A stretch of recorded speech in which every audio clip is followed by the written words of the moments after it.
जिस तरीके की उन्होंने रणनीति अपनाई थी एकला चलो की, वो कहती थी एकला चलो, यानी कि हम अकेले चलेंगे, हम किसी पार्टी के साथ नहीं जाएंगे। और देखा गया कि उन्होंने सभी पार्टियों पर जमकर हमले भी बोले उस दौरान, और वो किसी को भी बख्शते हुए नजर नहीं आए, चाहे वो बीजेपी हो चाहे वो दूसरी पार्टियां हों। ठीक है, अब बात यहाँ पर यह है कि जिस तरीके से ये देखा गया है कि जो अभी 23 जून को बैठक हुई उसमें मायावती जी नहीं थी शामिल और ना ही उनकी पार्टी का कोई सदस्य था।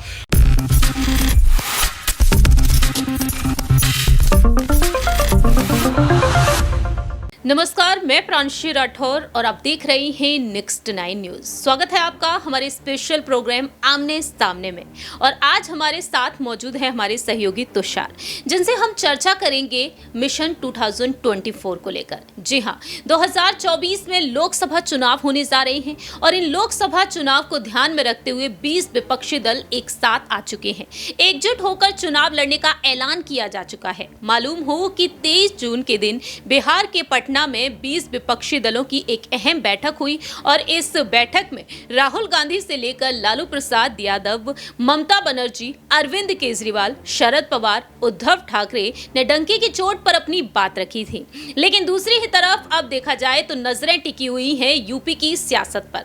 बात यहां पर करेंगे बहुजन समाज पार्टी की सुप्रीमो मायावती के बारे में, जो पहले ही साफ कर चुकी हैं कि नगर निकाय चुनाव हो, विधानसभा चुनाव हो चाहे लोकसभा चुनाव हो, वह किसी भी दल के साथ जुड़ना नहीं चाहेंगी। लेकिन इस गठबंधन को देखते हुए अब यहाँ पर सवाल ये खड़े होते हैं, क्या मायावती का अब भी यही फैसला होगा? क्या आगे वह अकेले ही चुनाव लड़ती हुई देखी जाएंगी? ये बेहद बड़ा और अहम सवाल बनता है। इसी पर आज हम चर्चा करेंगे तुषार के साथ। तो सबसे बड़ा अहम सवाल यही रहेगा तुषार से, क्या मायावती गठबंधन में जुड़ती हुई नजर आ सकती है? क्योंकि जो रिपोर्ट्स की माने तो यहाँ पर यही बातें सामने आई कि मायावती अब भी चुनावी विस्तार जिस तरीके से बिछाती हुई नजर आ रही हैं, उन्हें देखते हुए वह अकेले ही मैदान में उतरेंगी। लेकिन आज एक और बड़ी खबर यह सामने आई है कि मायावती का मास्टर प्लान क्या होगा। तो नेताओं को कुछ उन्होंने संकेत दे दिए हैं। संकेत कुछ इस तरीके से हैं कि अब इस बैठक के बाद उनकी जो अहम बैठक हुई, उन्होंने समाजवादी पार्टी पर और बीजेपी पर जमकर निशाना साधा, लेकिन कांग्रेस खेमे पर उन्होंने कुछ नहीं कहा। तो नेताओं को अब ये संकेत मिल चुके हैं कि कांग्रेस पर वह क्यों कुछ नहीं बोले। क्या कांग्रेस की तरफ उनका नरम रुख देखने को मिल रहा है? देखिए, जिस तरीके की राजनीति जो है वो 2024 के इलेक्शन को लेकर शुरू हो गई है, वो अपने आप में ही देखने लायक है। क्योंकि हम देख रहे हैं कि एक तरफ जहां भारतीय जनता पार्टी के खिलाफ सभी विपक्षी दल इकट्ठे होकर लड़ रहे हैं, लेकिन एक तरफ जहां पिछले काफ़ी दिनों से हमें मायावती जी अब चर्चाओं में आने लगी हैं, जिस तरीके की उन्होंने रणनीति अपनाई थी एकला चलो की, वो कहती थी एकला चलो, यानी कि हम अकेले चलेंगे, हम किसी पार्टी के साथ नहीं जाएंगे। और देखा गया कि उन्होंने सभी पार्टियों पर जमकर हमले भी बोले उस दौरान, और वो किसी को भी बख्शते हुए नजर नहीं आए, चाहे वो बीजेपी हो चाहे वो दूसरी पार्टियां हों। ठीक है, अब बात यहाँ पर यह है कि जिस तरीके से ये देखा गया है कि जो अभी 23 जून को बैठक हुई उसमें मायावती जी नहीं थी शामिल और ना ही उनकी पार्टी का कोई सदस्य था।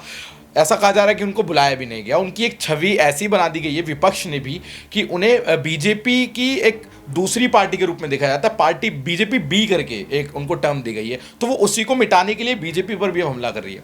ओपी राजभर जी का बयान आता है जिस दिन मीटिंग होती है उसके अगले दिन कि उसी दिन कि अगर आप मायावती जी को अपने साथ लाएंगे तो आपका जो समर्थन है वो और भी ज़्यादा बढ़ेगा। और वो आपसे नाराज़ चल रही हैं, वो विपक्ष को कहते हैं कि वो आपसे नाराज़ चल रही हैं, लेकिन आप उन्हें मनाइए, चाहे वो पीएम पद भी क्यों ना मांगे, आप उन्हें पीएम पद देकर मनाइए, लेकिन उन्हें मनाइए। और उन्होंने खुद भी कहा कि आप मुझे कॉल करेंगे तो मैं 2 घंटे में वहाँ पर पहुँच जाऊँगा। वो बात अलग है, उन दोनों को शामिल नहीं किया गया, वो क्या रीज़न रहे हैं वो अलग बात है। लेकिन अब जिस तरीके की मायावती की रणनीति हमें देखने को मिल रही थी, पहले एकला चलो की थी, और जिस तरीके की आज अपडेट आई है कि वो कांग्रेस की तरफ अपना जो रुख है वो थोड़ा नरम कर रही हैं, तो हो सकता है कि जो 14 या 16 जुलाई को 14 से 16 जुलाई के बीच जो मीटिंग होनी है शिमला में महागठबंधन को लेकर एक और विपक्षी दलों की, उसमें क्या मायावती जी भी शामिल होंगी, ये एक बहुत बड़ा सवाल है अपने आप में देखने लायक। तो ये अब ये देखा जा रहा है कि मायावती जी हल्का हल्का जो अपना रुख बदल रही हैं एकला चलो से, क्या वो विपक्ष में आएंगी या फिर वो बीजेपी के साथ मुड़ सकती हैं। अभी भी कोई पिक्चर जो है इस पर क्लियर नहीं है, लेकिन पिक्चर ये बहुत जल्द क्लियर हो जाएगी, क्योंकि अकेले लड़के भी वो ज़्यादा कुछ नहीं कर पाएंगी। ज़्यादा से ज़्यादा 1 या 2 सीटों पर महज वो सिमट कर रह जाएंगी, इससे ज़्यादा वो नहीं समर्थक ला पाएंगी। तो वो आगे किसकी साइड जाती है तो वक्त आने पर ही भी पता चलेगा। जाहिर सी बात है, देखा जाए तो आने वाले वक्त में ही पता चलेगा कि मायावती का रुख किस साइड हो सकता है। लेकिन यहाँ पर हम जो बातें कर रहे हैं, आखिरकार यहाँ पर मायावती का रुख नरम क्यों दिखाई दे रहा है? दरअसल आज जो यहाँ पर कुछ बयान सामने आए हैं उन पर पहले रुक कर लेते हैं। यहाँ पर मायावती ने हाल ही में एक अहम बैठक बुलाई और यहाँ पर देखने को मिला कि बीएसपी के एक नेता ने अब खुलासा किया है। उनका कहना है कि नेताओं को अनौपचारिक रूप से सूचित किया गया कि वे कांग्रेस पर कड़े शब्दों को लेकर यहाँ पर हमला ना करें। ऐसा लगता है कि पार्टी ने भविष्य के लिए गठबंधन का विकल्प खुला रखा है। वहीं बसपा के ही एक सांसद का कहना यहाँ पर साफ तौर पर रहा है कि ऐसा प्रतीत होता है कि बसपा कांग्रेस के प्रति नरम रुख अपना रही है और 2024 में पार्टी के लिए एक अच्छा गठबंधन विकल्प माना जा सकता है। बीएसपी के यूपी अध्यक्ष विश्वनाथ पाल का कहना है, चूंकि बहन जी ने इस मामले पर कुछ नहीं कहा इसलिए वह टिप्पणी नहीं कर सकते हैं, लेकिन हम उनके द्वारा किए गए दिशा निर्देश का पालन करेंगे। तो फिलहाल देखा जाए यहाँ पर बहुजन समाज पार्टी ने एक तरीके से एक निर्देश दे दिया है, लेकिन यहाँ पर रुक किया जाए महागठबंधन जो होता हुआ नजर आ रहा है, दलित वोट बैंक पर रुक किया जाए, बाकी के तमाम वोट बैंक पर रुक किया जाए, पसमानदा मुस्लिमों पर रुक किया जाए, तो बीजेपी यहाँ पर पसमानदा मुस्लिमों पर नजरें टिकाई हुई है, दलित वोट बैंक पर समाजवादी पार्टी नजरें टिकाई हुई है। तो यहाँ पर एक बेहद बड़ा अहम सवाल ये बनता है कि अखिलेश यादव ने भी राहुल गांधी की तरफ संकेत दे दिए थे। अब क्या लगता है आपको कि अगर अखिलेश यादव भी इस गठबंधन में चले जाते हैं और दूसरी ही तरफ मायावती को भी बुलाया जाता है, तो आपको क्या लगता है महागठबंधन वाकई में यहाँ पर मायावती के लिए करना आसान रहेगा या फिर नहीं? क्योंकि 36 का आंकड़ा देखने को मिलता है अब तो अखिलेश और मायावती में। देखिए, अखिलेश यादव जो थे वो 23 जून की बैठक में शामिल हुए उनकी पार्टी के समेत, और उन्होंने अपनी बातें रखी।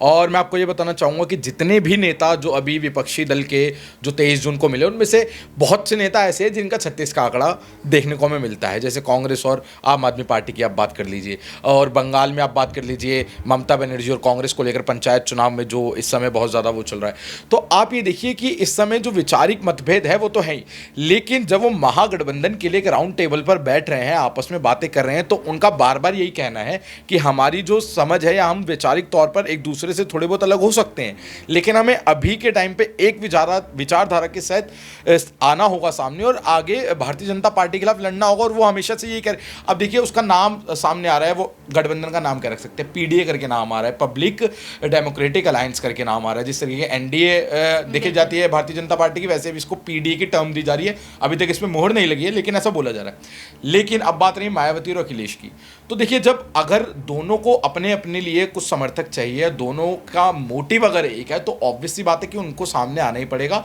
मतभेद जो आपके हैं उनको साइड में रख के आना पड़ेगा। वो खत्म नहीं होंगे। खत्म तो मैं कह रहा हूँ कांग्रेस और आम आदमी पार्टी के भी नहीं होने, खत्म किसी के मतभेद नहीं होंगे, लेकिन आपको उसको थोड़े टाइम के लिए भुलाना पड़ेगा, थोड़ा आगे बढ़ना पड़ेगा, राजनीति करनी पड़ेगी, साथ बैठ के कुछ काम करना पड़ेगा, तभी जाके वो रिजल्ट जो है वो आपको लोकसभा के चुनाव में देखने को मिलेगा। आखिरी छोटा सा सवाल रहेगा यहाँ पर, एक तो बड़ी बात ये निकल कर आती है कि महागठबंधन की तरफ से अब विपक्ष का चेहरा कौन होगा, क्योंकि ओपी राजभर की आपने बात की कि पीएम पद के लिए अब मायावती को आगे करना चाहिए, तो आखिरकार पीएम पद के लिए यहाँ पर कौन आगे होगा अगर मायावती भी मिल जाती हैं इन गुटों से? और क्या वाकई में यहाँ पर सोनिया गांधी, नीतीश कुमार और अखिलेश यादव मायावती को मनाना चाहेंगे? बहुत ही कम शब्दों में आप जवाब दे सकते हैं। देखिए सबसे बड़ी बात है कि पीएम के चेहरे को लेकर जो इस समय बातें चल रही हैं वो अभी बहुत ही ज़्यादा उसको लेकर भी कंफ्यूजन है, और सभी जो दूसरे नेता भी उनका भी यही कहना है कि एक बार पीएम का चेहरा डिसाइड हो जाए तो पार्टी को और ज़्यादा जो स्ट्रेंथ है वो मिलती है। क्योंकि एक तरफ तैयार है, नरेंद्र मोदी जी बैठे हैं, क्लियर है वहाँ पर, यहाँ पर क्लियर नहीं कि कौन सामने आएगा।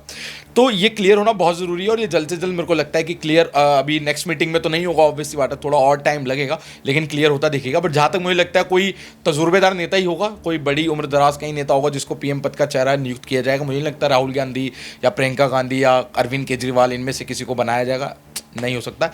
जी वाकई में आपको लगता है कि सोनिया गांधी, नीतीश कुमार और अखिलेश यादव इनसे मिलने जाएंगे? मायावती जी से मिलने तो वो नहीं जाएंगे, बट हाँ बात जरूर होगी, फोन पे बात हो या जैसी भी बात हो, लेकिन वो मिलने नहीं जाएंगे। और हो सकता है कि वो और इतना ज़्यादा एफर्ट्स नहीं डालेंगे वो सामने से, क्योंकि उनको पता है कि मायावती जी आए तब भी हमें थोड़ा सा ही फायदा होने वाला है, नहीं आएंगे तो इतना ज़्यादा कोई नुकसान भी नहीं है। मायावती जी ऐसा जरूर करेंगे कि वो अपने सामने से अप्रोच कर सकते हैं, क्योंकि उनको वहाँ पर फायदा होता हुआ उनके लिए दिखेगा।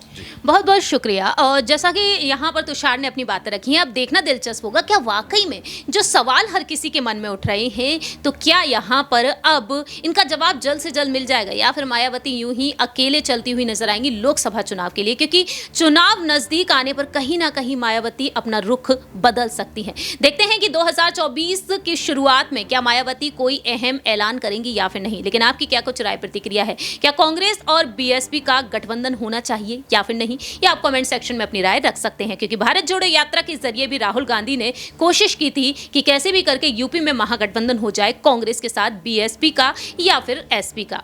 हमारे इस खास प्रोग्राम में इतना ही। बाकी की तमाम अपडेट्स के लिए आप देखते रहिए नेक्स्ट 9 न्यूज।